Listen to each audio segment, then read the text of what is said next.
Before most people in America even opened their eyes today, a rare move happened at the very top of the country's legal system.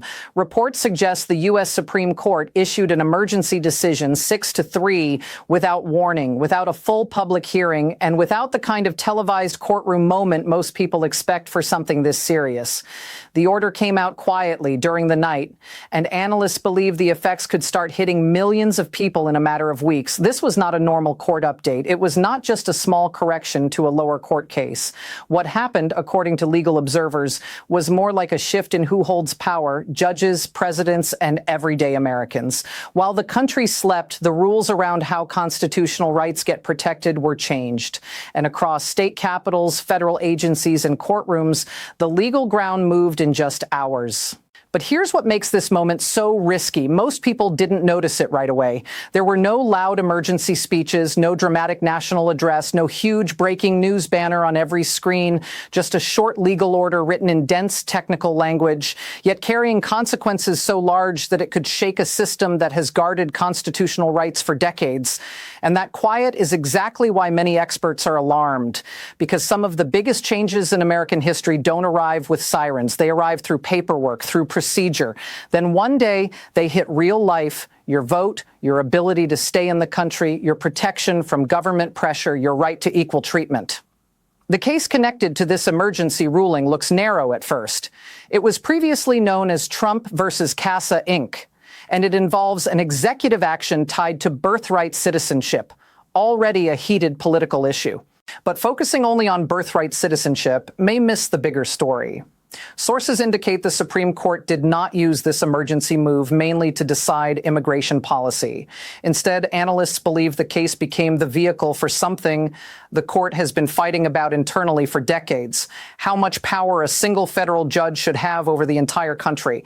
At the center of this fight is a legal tool many Americans have never even heard of, but have benefited from again and again for years. It's called the nationwide injunction. For about 25 years, nationwide injunctions worked as one of the strongest brakes on government power.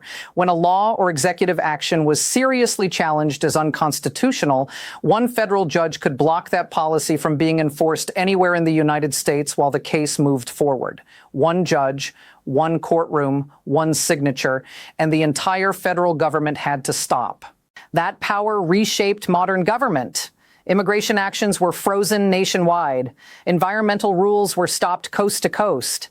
Healthcare mandates, workplace protections, gun rules, and voting procedures were paused instantly, sometimes after just one lawsuit filed in one district.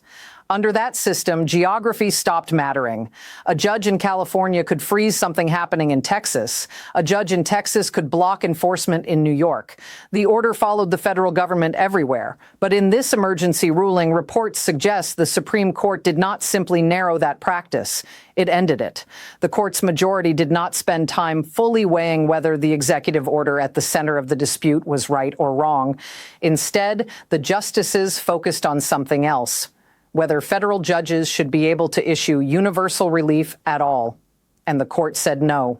From this point forward, courts may only protect the people actually involved in a case, the specific plaintiffs standing in front of them. No more nationwide pauses, no more countrywide shields. That single change, legal analysts warn, rewrites how constitutional challenges work in America. Now, a law could be ruled unconstitutional in one courtroom and still be enforced against millions of other people who were not part of the lawsuit. Protections that Americans once assumed applied broadly could now apply only in narrow pockets. For years, the legal system operated under an assumption many people barely even questioned. If a federal action looked unconstitutional, a judge could stop it everywhere while appeals played out. That assumption is now gone. And it matters because nationwide injunctions turned trial-level judges into something close to national referees. One decision could freeze an entire presidential administration's policy, no matter which party was in power. And it wasn't rare. It became normal. Supporters said it prevented massive harm while slow appeals crawled forward. Critics said it gave too much power to individual judges, encouraged judge shopping, and let unelected officials block national policy based on early-stage rulings. But both sides generally agreed on one thing. Nationwide injunctions were among the most powerful tools in modern American law. And now, with one overnight emergency order, that tool is effectively declared illegitimate. The message from the court's majority is being read as clear. Trial judges are not national policymakers. Their job is to settle disputes between specific parties, not to act like a national veto over federal law. The court's reasoning, according to analysts, is that the authority to halt a policy everywhere was never properly granted in the first place. What makes this historic is not only what was taken away, but how fast it happened. A power used for decades disappeared instantly. No transition, no slow phase-out, just one ruling, and the legal framework changed. And once that authority vanished, the real-world effects became immediate. Because now the big question is no longer, can a law be challenged? The question becomes, who is protected while the challenge plays out? That is where the balance of power starts to tilt. And that is why many legal experts are calling this the end of a major era in constitutional enforcement. Once nationwide injunctions were removed, the shift in power became visible right away. This ruling didn't land in isolation. It changes who can act quickly, who has to wait, and who suffers the consequences while courts take months or years to decide. The clearest winner, analysts believe, is the executive branch. From now on, a president can keep enforcing contested policies even while those policies are being fought in court. As long as the government avoids enforcing the policy against the specific plaintiffs in a case, enforcement can continue elsewhere. That means legal challenges may no longer come with the automatic ability to freeze federal action across the entire country. This is a fundamental change in how power works. Immigration enforcement, environmental rules, labor regulations, healthcare requirements, election-related policies. All of these could now continue across much of the country while lawsuits slowly move through the system, especially if an administration is willing to push aggressive or controversial actions. And it doesn't stop there. States that support those policies could gain power too. States that want stricter immigration enforcement, looser regulation, or tighter voting rules are no longer as vulnerable to being stopped nationwide by a single judge far away. A lawsuit in one district may no longer freeze policy in all 50 states. On the other side, civil rights groups and advocacy organizations are facing a major loss. For years, nationwide injunctions were often their strongest tool. One carefully planned lawsuit could protect millions of people right away. Now that leverage is gone. Instead of one case, groups may have to file many. Instead of one order, they could face a confusing patchwork of partial protections across different courts in different regions. And this is not just a paperwork problem. It's financial, it's logistical. Major legal voices are already warning that constitutional litigation could become far more expensive. Smaller advocacy groups may not be able to afford the fight at all. And individuals without major backing may find it nearly impossible to get broad protection. The result, many analysts worry, is a system where power shifts toward those who can move first, and those who can survive long periods of legal uncertainty. Governments can enforce immediately. Individuals must wait. Rights might still be recognized later, but only after uneven enforcement has already changed lives, communities, and outcomes. The justices who supported this change reportedly do not see it as a power grab. They see it as a correction. Inside the court, the conservative majority framed the decision as restoring constitutional limits. They argue federal judges were never supposed to act like nationwide gatekeepers. They point back to early U.S. legal practice, saying courts were meant to resolve disputes between real parties, not to issue sweeping orders for people who are not even part of the case. From their view, nationwide injunctions flipped the system upside down. Trial courts became stop signs for presidents and Congress, sometimes based on early rulings rather than final decisions. Concurring opinions reportedly strengthened that idea by pointing to history, suggesting early American courts often avoided extending relief beyond the direct plaintiffs in front of them. Another big point the majority raised is what critics call Forum shopping. The argument is that advocacy groups learned to search for friendly courts and sympathetic judges because one ruling could shut down a policy nationwide. In the majority's view, that dynamic damages trust in the courts and weakens democratic accountability. From this perspective, the danger was not uneven enforcement. The danger was a judiciary that slowly picked up power it was never supposed to have. And that explains why the court did not choose a smaller fix. It did not build guardrails. It chose elimination because the majority believes the practice itself was never legitimate. But the dissenting justices saw something very different. They warned that removing universal relief creates a broken system of rights. They argue nationwide injunctions existed to stop widespread harm while courts move slowly. Without them, policies that may be unconstitutional can still be enforced against millions of people simply because they are not named in a lawsuit. The dissent's warning is blunt. Constitutional rights could start to look like privileges, available mainly to those who can afford to sue. They also warn the executive branch now holds a dangerous advantage, able to enforce legally questionable policies against most of the population while separate cases crawl through the courts. One justice described the change, according to reports, as a serious threat to the rule of law, because rights could now apply unevenly based on geography and legal access. And within hours, this wasn't just theory. It spilled into real-world action. Reports suggest attorneys general from many states rushed into federal court with emergency motions. Some moved to preserve older injunctions. Others moved quickly to enforce laws that had been frozen for years. These moves weren't random. They were tactical, trying to take advantage of the new legal reality before the system fully adapts. In some cases, states moved to narrow injunctions that had blocked immigration enforcement, arguing protections should now apply only to specific plaintiffs. Other states filed emergency briefs aiming at blocked rules involving election procedures or online governance. Meanwhile, states on the opposite side scrambled to keep nationwide blocks alive, looking for new legal strategies like reshaping existing orders, changing the structure of plaintiffs, or seeking alternate types of relief that might survive under the new Supreme Court standard. Behind the scenes, sources indicate the federal government went into rapid response mode. Reports suggest the Department of Justice held emergency strategy sessions involving large numbers of lawyers across many ongoing cases. Legal teams were told to find injunctions that could now be challenged, narrowed, or wiped out. Policies that had been on ice for years were suddenly back on the table. Inside the White House counsel's office, analysts believe warnings went out to federal agencies. Enforcement actions thought to be blocked could come alive again within weeks. Agencies were reportedly told to prepare plans, staffing changes, and operational shifts, expecting fast legal movement. This was not slow. It was a scramble. And one thing quickly became clear. The impact will not be the same everywhere. Outcomes will depend on where you live, what court covers your area, and how aggressively your state government decides to move.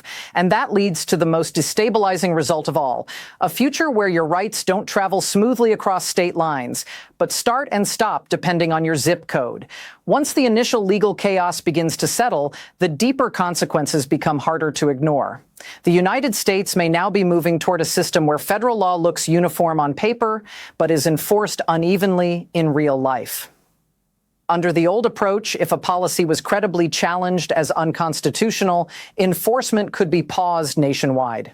Geography didn't matter. Rights stayed protected in a consistent way while courts worked. That created predictability for citizens, for state governments, and for major institutions. Now that predictability is fading.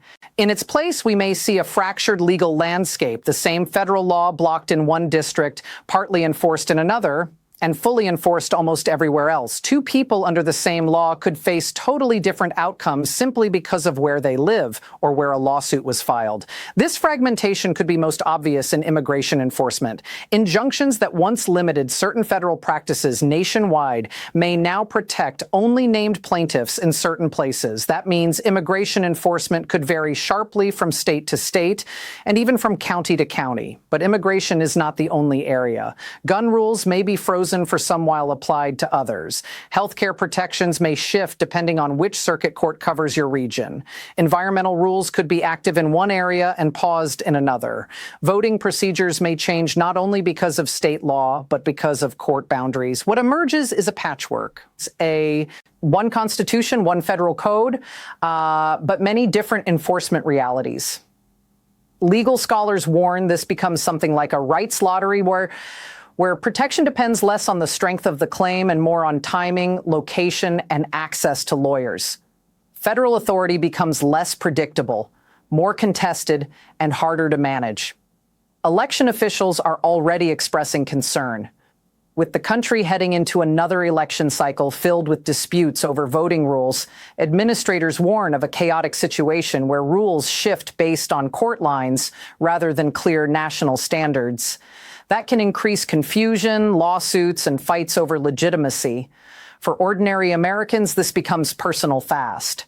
Rights that once felt national can begin to feel conditional.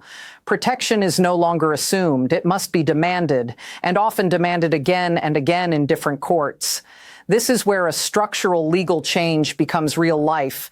And it doesn't stop with rights. It reaches straight into the economy. As federal rules become less uniform, businesses face rising uncertainty. For years, national companies operated under a simple idea. If a federal regulation was blocked, it was blocked everywhere. If it was enforced, it applied everywhere. That made planning easier. It made compliance clearer. Now that assumption may no longer be true. Under this new system, companies operating across multiple states might face different versions of the same federal rule depending on location. Labor rules could apply in one region but not another. Environmental standards could be active in some states and paused in others. Healthcare, banking, technology, and pharmaceutical firms may be forced to navigate overlapping and conflicting obligations at the same time. Compliance costs are expected to rise. Legal teams must watch more cases, track more rulings, and adjust faster. Large corporations might expand their legal departments. Smaller businesses might pull back from certain markets or avoid growth entirely. Industry analysts warn that regulatory fragmentation could cost businesses huge amounts each year, not only because of lawsuits, but because of inefficiency.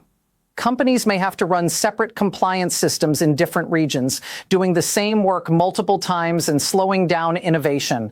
Investment decisions also change when businesses cannot predict whether a federal rule will apply next month, next year, or only in certain places. Long-term planning becomes risky. Spending slows. Expansion hesitates. Volatility rises. Financial institutions face special dangers. Banking and lending rules that change by jurisdiction can create broader risk. Healthcare providers and insurers may deal with shifting rules that affect coverage and pricing. Tech companies that operate everywhere may face exposure that depends on geography instead of clear national standards. And this disruption is not accidental. It's the direct result of removing a system that once kept federal law more consistent while disputes were being resolved. But there's another layer that may be just as important. How the Supreme Court made this change. The court didn't do it through long public arguments or extended debate. It did it through what many call the shadow docket. The shadow docket is a process that allows emergency orders without full briefing, without oral arguments, and often without long explanations. These decisions are sometimes described as temporary or procedural, but they can still reshape the country overnight. And in this case, one emergency order appears to have dismantled a practice that shaped constitutional enforcement for decades. No slow narrowing, no months of public debate, just a late-night ruling and a new legal reality. Critics argue that when major changes come through emergency orders, it changes how lower courts behave. Judges may become more cautious about blocking government actions, fearing quick reversal. That could weaken the judiciary's ability to check executive power. The shadow docket also reduces transparency. Decisions happen fast with less time for the public to understand what's truly changing. By the time the results become visible, the shift is already locked in. Supporters respond that emergency powers are needed in a fast-moving world. Waiting months can allow harmful actions to continue. From that view, the shadow docket is about speed and efficiency. But one thing is clear, the shadow docket is becoming more powerful. Over the past decade, emergency orders have affected big national issues. immigration, election rules, public health, and now the very boundaries of judicial power. That suggests a transformation in how the Supreme Court shapes policy in real time. And that brings us back to the biggest point. This 6-3 emergency ruling didn't just change legal procedure. It changed what protection means in America. For years, constitutional rights were treated like national guarantees. If a law looked unconstitutional, courts could pause it everywhere while the system worked. Now that safeguard may no longer exist in the same way. Rights may still be written on paper, but their protection may no longer be automatic. It may have to be fought for. It may have to be litigated.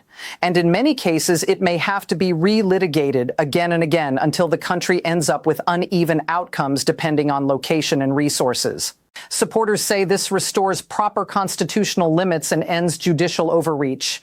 Critics see a country drifting toward instability where federal law exists everywhere but works differently from place to place. What no one can deny is this. We are entering a new legal era, one shaped by enforcement before final resolution, speed over uniform national rules, and rights that may depend as much on geography as on law. And that's why this matters, because the most serious shifts in power don't always come with speeches or flashing headlines. Sometimes they happen quietly, late at night, changing the rules while the country sleeps. So here's the question. Now that this tool is gone, what policy will be enforced next before the public even realizes the rules have changed?